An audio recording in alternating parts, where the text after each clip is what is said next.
Welcome back to the channel. My name is Harold, and in today's video, I'm going to be going over how I lost $416 day trading ES futures. Right, I'm going to be talking about my confirmations. I'm going to be talking about why I entered the trade, what my daily plan was, and if you stick around to the end of the video, I'll be talking about the main lesson that I learned from taking this trade and how I can improve for the next day. So getting right into it, as you can see, negative 416. We lost a total of 8.25 points playing ES futures, not MES, just regular ES. We had a planned R multiple of 1.85, and we were in the trade for about 6 minutes. It was a quick trade. We lost, but it wasn't a terrible trade. All right. So just first getting into the daily plan. Price was opening above our previous day value area, right?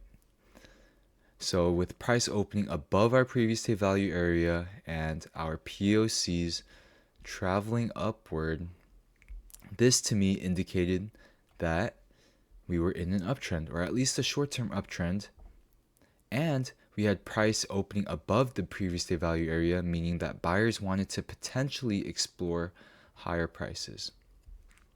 So my plan for the day was simple. If price is able to test these levels, hold, then I would look to take longs to the upside, targeting these recent highs at around 75.70.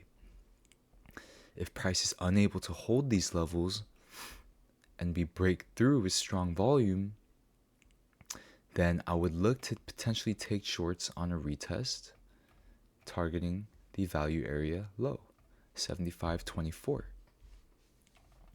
Now, one of those plays did play out. We ended up taking shorts here at this level, and we ended up getting stopped out.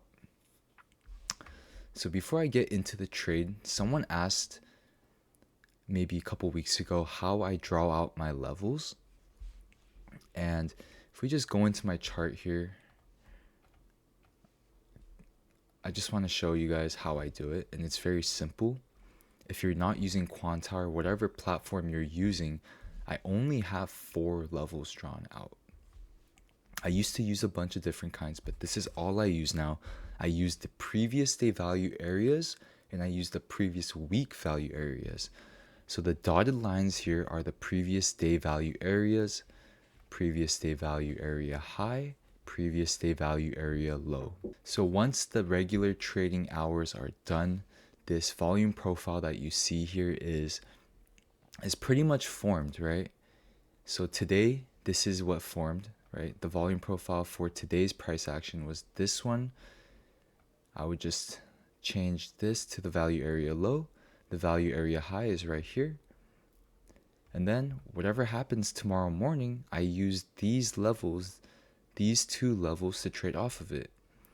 I also use the weekly value area highs and lows when we are near, but if we're not, then I kind of just don't use it. But I also use this as a type of way to gauge the market sentiment, right?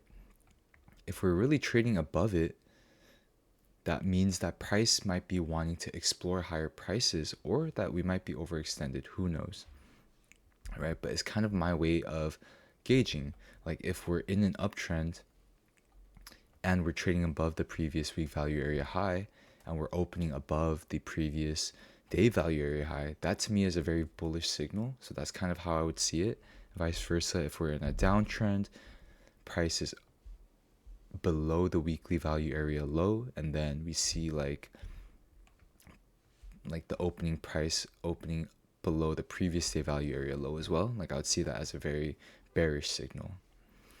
So that's pretty much how I do it. I also use like the volume profiles as potential target zones, right? Like if I were to take a trade right here, I don't know, maybe like this retest, right? I would use, if we don't have any more levels to use here, then I would start using these high volume nodes as areas of interest where we can find potential reversals or targets. So that's just a short version of how I use the value areas as my key levels. I can make a longer version on it if you guys are still curious and if you guys want something more detailed. But just getting into the trade itself, pretty much what happened, an overview of the trade was that in the pre-market, we attempted to break the highs, right? We attempted to break the highs, we failed, and we were reapproaching this previous day value area high level that we were looking at to take longs, right? So we were looking to take longs from here initially, but we broke through. So when we broke through, I asked myself, how are we breaking this level? Is it with strong volume? Is it weak volume? Are there sellers? What is going on? I pretty much determined that we had a good amount of sellers here. So when price bounced, I was looking for some type of retest, some type of entry to enter shorts. And because we got the entry here at the value area high, my target was the previous day value area low. And we ended up getting stopped out. And after we got stopped out, price did run to our target. I don't think it was a terrible trade, but I don't think I'll ever take this type of trade again.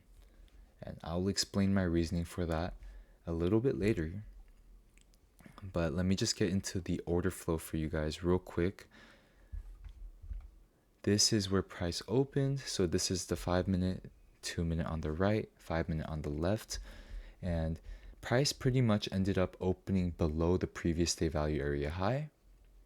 We attempted to break above it. We failed. We had a lot of volume transact below the level. And then we pretty much sold off for the first 15 minutes. We sold off for the first 15 minutes. Price held here. Buyers held price. We pushed it back higher. And I entered off of this signal right here. Now, I think I entered a little prematurely, right? Because we did get our confirmations. So these are our confirmations, and we did get it. We got the increased volume, right, from 19,000 to 23,000 lots. We didn't really get any signs of absorption or exhaustion. We got the shift in delta from 8.9 positive delta to negative 9.27 delta, right? You got the decrease in volume. And then we also didn't really re-accept previous prices. So was it really a good trade? I think I took it prematurely. I think it was a good idea, but I don't think that it was the best trade. I think it would have been a great trade if I took it here. We would have immediately been in the green. And after a little bit of consolidation, we would have hit our target. Yeah, so now looking at the 2 minute, we didn't really get an increase in volume, right? We got a decrease in volume from 11,000 to 8,000 to 7,000. And then the reason I entered this trade was because of this imbalance that formed in the market, and we ended up holding the imbalance. That to me was a very green flag, but it didn't end up working out. If I waited till here, right, this would have been a better signal here, right? We would have got the increase in volume from 5,000 to 6,000 lots. And then we get the eventual shift in delta from 11.06 to 1.76 to negative 4.19. And we get another increase in volume showing that sellers are taking control. That to me would have been the better trade. Now, the reason I said that I would never take this type of trade again, the reasoning is pretty simple. If we look at our plan, what was our plan? What was the thing that we diagnosed in the morning? It was that we are in an uptrend and price is opening above previous day value area high, and we were looking to take longs. If we got a hold of this level and we were able to enter longs here, that would have been an A+ setup for me. But what I ended up doing was that we got a break of price and I took shorts, right?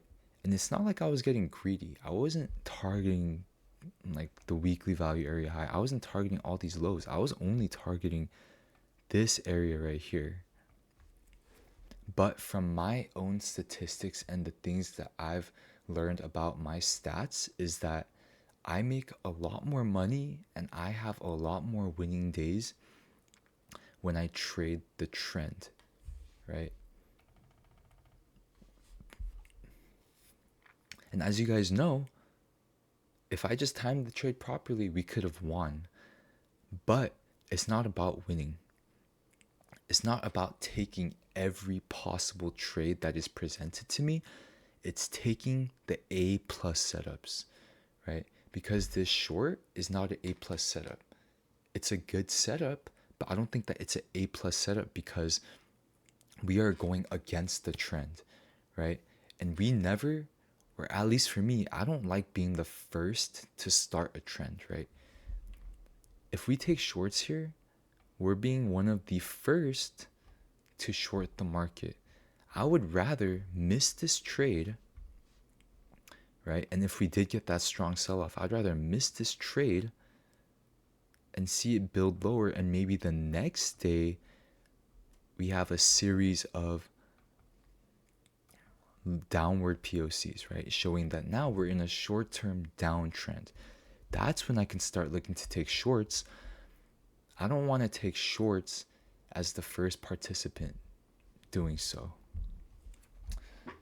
So that's the main lesson for today. That's something that I need to work on. And I feel like this is one of the things that's really holding me back because I take too many different types of trades. I take longs here, shorts here. I disregard market structure at times.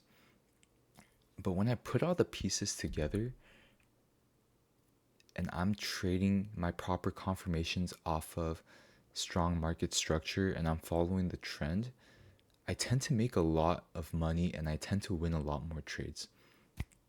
And right now, I think that's all I need. Like, I think I need to become more picky and just get really good at following the trend first, right? And if I have enough capital in the future, I can start taking counter trend trades. But right now, I think the best thing that I can do for myself is to just follow the trend and become more disciplined in a way where, you know, I'm able to hold myself accountable and not take trades where it might look good, but it's unnecessary. It's like the term, like, you don't want to be a jack of all trades, or at least I don't. I want to be a master of one thing and I want to get really good at that one thing. So yeah, that's going to be it for the video. I hope you guys enjoyed. If you did, please leave a like, comment, subscribe, and as always, I'll see you guys in the next one. Peace.